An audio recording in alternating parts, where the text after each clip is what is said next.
two-time Canadian Olympic skeleton athlete. And today I'm going to be talking to you about that peak physical wellness aspect of life and how do we achieve that. So there's three main pillars that I like to fall onto for this topic. That's going to be your nutrition, that's going to be your hydration, and then the last is going to be sleep. So nutrition is going to be about what kind of healthy foods are you putting into your body versus those tough decisions to perhaps not have that burger or not have that that extra set of fries or whatever it may be, and having that healthier option. The hydration is going to be about how much water do you drink a day, and that sleep is going to be how much sleep or quality of sleep are you getting each night. So I am a big advocate of moderation. So I'd like to treat myself while also ensuring that I eat healthy. So that way I find that I am not binging as much like on the sweets or the treats that I normally would be if I'm a strict no diet or no sweet or sweet diet. That I find is a really important thing for me, is if I'm craving something sweet, I'll try and substitute it out with a piece of fruit. Perhaps I'm really love raspberries and blackberries, and so that's my go-to if I'm really craving something sweet. As well, if I'm craving pop, then I'll just have some bubbly water. I know a lot of us have the soda streams in our kitchens these days, and so I really use that as well. The amount of hydration is really important as well. It's what keeps your joints lubricated, keeps your muscles firing, it keeps them from cramping as well. And every morning before I have coffee, before anything, I try and drink a liter of water. It's a lot. You kind of have to ease your way into it. But once you start it, it's really weird to not have that much water in the morning.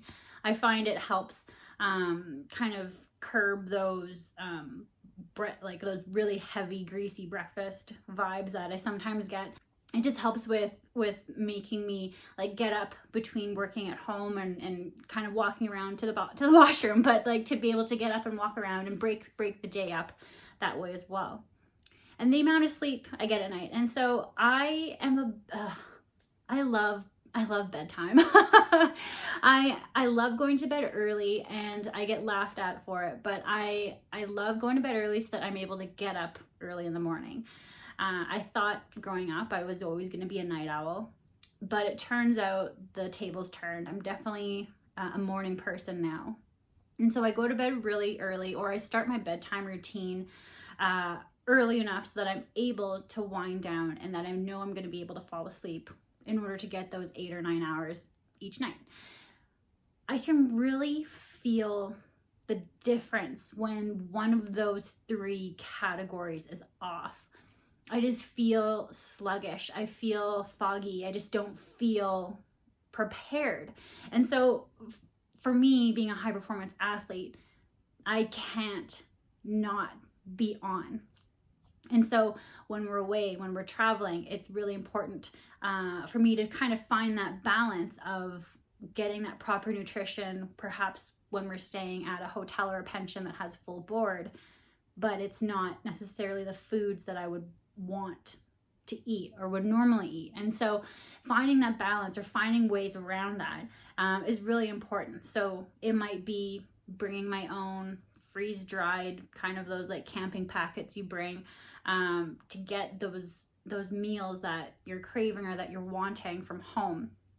As well, it's going to the grocery store and getting the vegetables and the fruit that you need and that you want as well if the hotel doesn't have it. For the water, when we travel, sometimes we're going to locations where you can't readily drink water out of the tap. And so it's how can you work around that? So I've got a water bottle as well where it's got a built-in filter. And so there's different ways you can work around things like that. When it comes to sleeping though, I know I struggle with jet lag sometimes, and it's extremely difficult getting over the time change. And so it's trying to slowly work your way onto that new time zone a few days out from your trip. Yes, you're probably going to be waking up at odd hours of the night or going to bed at weird hours during the day, but it will pay off in the long run. You're going to be more aware, you're going to be more prepared, and at your best for that trip, wherever or whenever you're going to be going. So thank you for joining me today. Those are my 3 tips about having that and having and living that best physical life.